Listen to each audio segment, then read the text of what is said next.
Na aula passada, vimos as categorias dos jogos e exercícios do TO. Sentir tudo que se toca e escutar tudo que se ouve. Hoje daremos sequência com as categorias ativando os vários sentidos e ver tudo que se olha.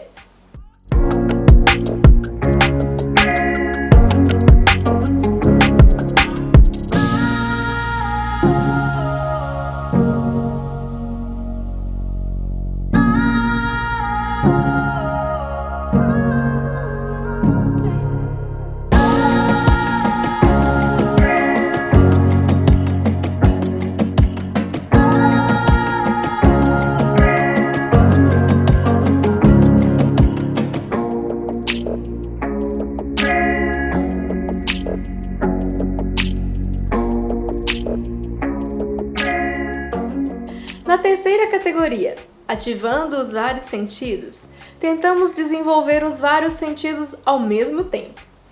Essa categoria tem como foco o sentido da visão.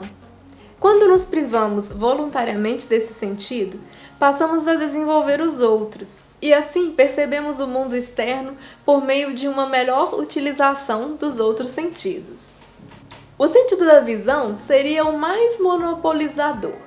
Porque somos capazes de ver, não nos preocupamos em sentir o mundo exterior através dos demais sentidos, que ficam meio que atrofiados. Essa categoria está dividida em duas séries. A primeira é a série dos cegos, no qual nos privamos voluntariamente do sentido da visão, para assim desenvolver os demais sentidos e a sua capacidade de perceber o mundo exterior. Nesta série, é importante remover obstáculos da sala de trabalho.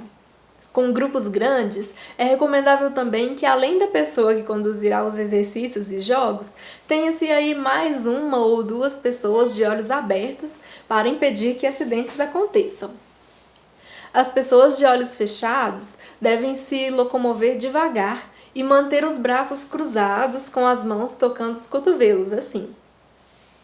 Os exercícios são compostos por um cego e um guia. O ideal é que os exercícios sejam realizados 2 vezes, alternando os papéis da dupla. O ponto, o abraço e o aperto de mão. Pede-se que cada participante fixe atentamente os olhos em algum ponto da sala, uma janela, uma marca na parede, etc. E em seguida, feche os olhos e tente caminhar até esse ponto. Se na sua caminhada ela esbarrar em outra pessoa e sair da trajetória, deve-se corrigi-la. Após algum tempo, quem conduz a ação pedirá que as pessoas abram os olhos e se localizem na sala. Quem está próximo do ponto que fixou? Quem está longe?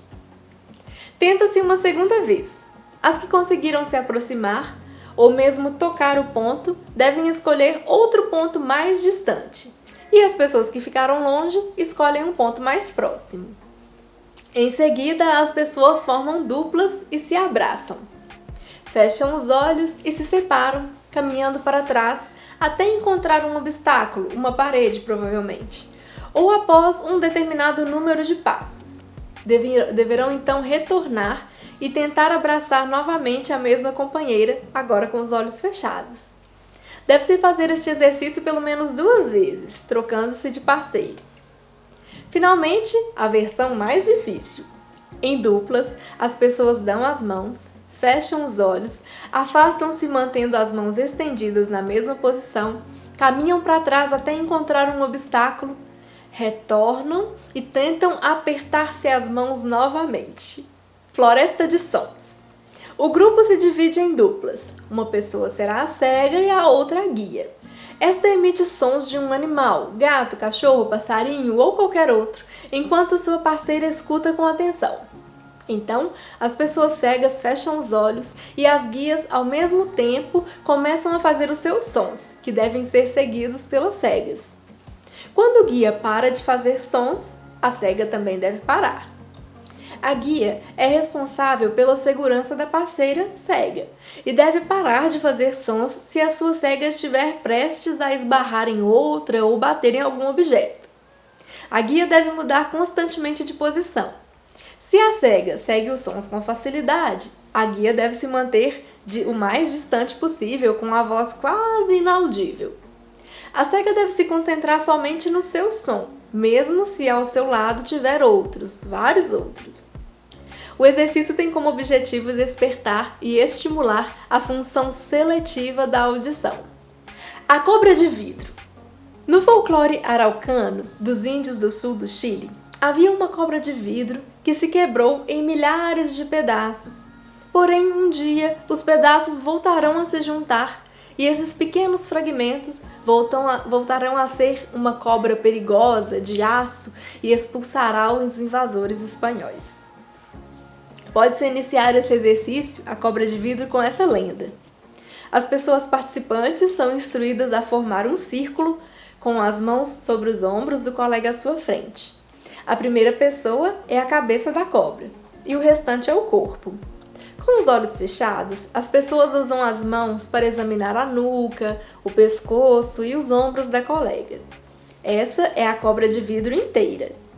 Apenas a pessoa que faz a cabeça da cobra mantém os olhos abertos nessa primeira fase e deve conduzir a cobra em movimentos serpentinos.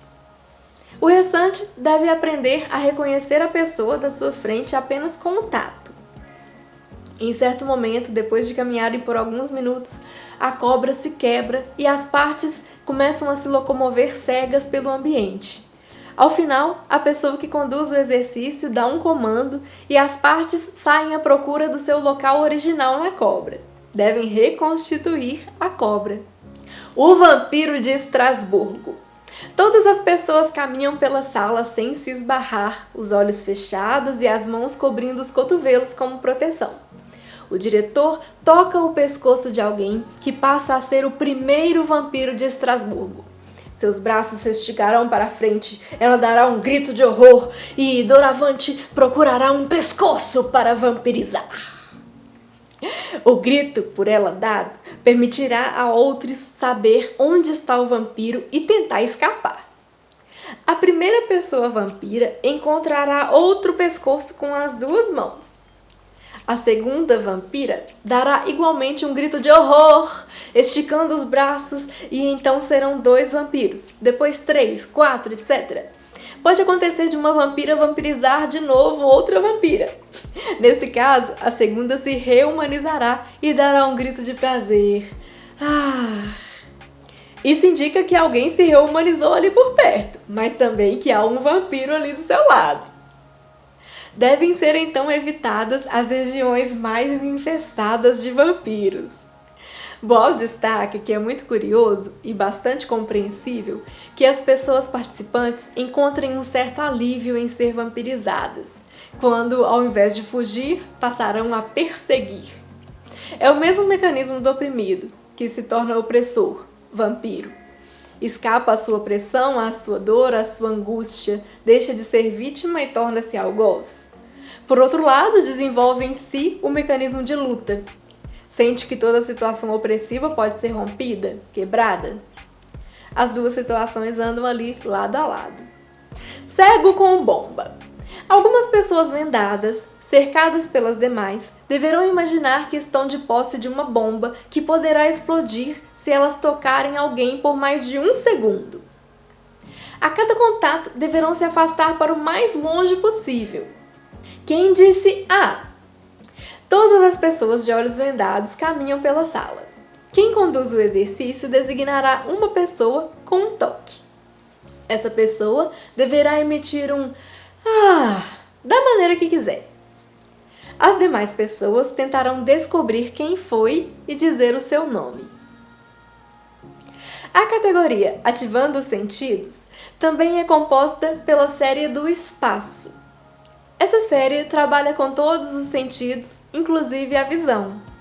Passemos à 4ª categoria dos jogos e exercícios do TO, ver tudo que se olha.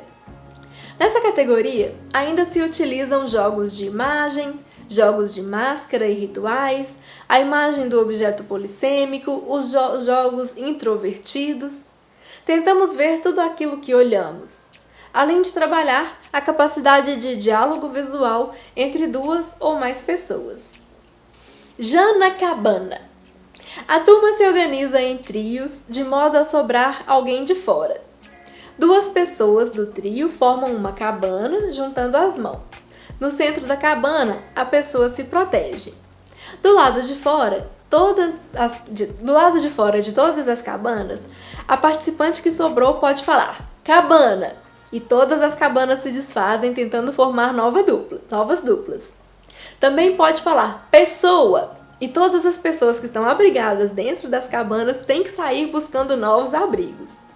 Se disser tempestade, não sobrará ninguém em sua posição original. Todas as pessoas devem se mover tentando formar outros trios. No momento da troca, a participante que estava de fora tenta garantir o seu espaço como cabana ou como pessoa abrigada. O círculo de pino equilibrado. As pessoas se colocam em círculo como se fosse uma roda de madeira. O centro estará ocupado por um copo, um sapato ou algum objeto que ali demarque essa posição. O copo, por exemplo, representa o pivô sobre o qual o círculo está equilibrado, como um pires equilibrado em uma vareta. A pessoa que conduz o jogo começa em qualquer ponto do círculo a numerar as pessoas participantes, 1, 2, 3, 4, 5, até que tenha numerado metade do círculo. Depois, numera a segunda metade do círculo a partir do 1 novamente. Então, os dois números 1 ficarão uma de frente para a outra com uma linha entre elas que cruza o pivô central. Cada uma ficará equidistante desse pivô. As primeiras pessoas numeradas são as líderes. As outras, com os mesmos números, são as seguidoras. Depois isso se troca. Quem conduz grita um número e a primeira pessoa designada com esse número começa a se mover pelo espaço lentamente dentro ou fora do círculo. O seu número correspondente deve se mover de tal forma a deixar o círculo, o pires, equilibrado. Então, se a líder se move em direção ao pivô, a seguidora deve se mover no mesmo trajeto. Se a líder se move em direção à direita, a seguidora deve também se mover para a sua própria direita. Se elas se movem na mesma direção, isto é, a líder para a sua direita e a seguidora para a sua esquerda, o pires então estará desequilibrado. Gradualmente, quem conduz chamará outros números, até que todos os pares estejam jogando ao mesmo tempo. Primeiramente, os pares devem desenvolver um trabalho de relação ao se movimentar. As líderes podem variar os seus movimentos, rápido ou devagar, para trás ou para frente, rastejando, pulando, etc. A cada movimento feito, deve haver uma linha reta entre a líder, o pivô e a seguidora. A certa altura, quem conduz dirá mudar as líderes. E sem nenhuma quebra ali na continuidade, as líderes se transformarão em seguidoras e vice-versa. Quem conduz pode eventualmente gritar sem líderes, e os pares terão de manter os seus movimentos e trabalhar juntos sem a existência de nenhuma líder. No fim do exercício, quem conduz poderá ir tirando os pares um a um, gritando seus números por vez, até que todos estejam fora. Zip, zap, bop, toim. No círculo, a pessoa que conduz o jogo passa um zip, um som acompanhado de movimento da mão direita para a pessoa que está do seu lado direito. Zip! Esse zip será passado de pessoa em pessoa, até que alguém faça bop. Quando a pessoa vira de frente para quem está passando o som e mostra as duas mãos espalmadas. O bop obriga o movimento a retomar a outra direção. O bop é um movimento de recusa. Há também a possibilidade de se enviar um zap, enviado quando se aponta na direção da pessoa. Não se pode enviar um zap para a pessoa que está exatamente do seu lado. Se alguém erra, todos emitem o som toim para registrar que houve um engano. Então, o jogo recomeça. O objetivo é que o grupo consiga jogar o máximo de tempo possível sem levar nenhum toim. Continuaremos abordando a quarta categoria, ver tudo que se olha, na próxima aula.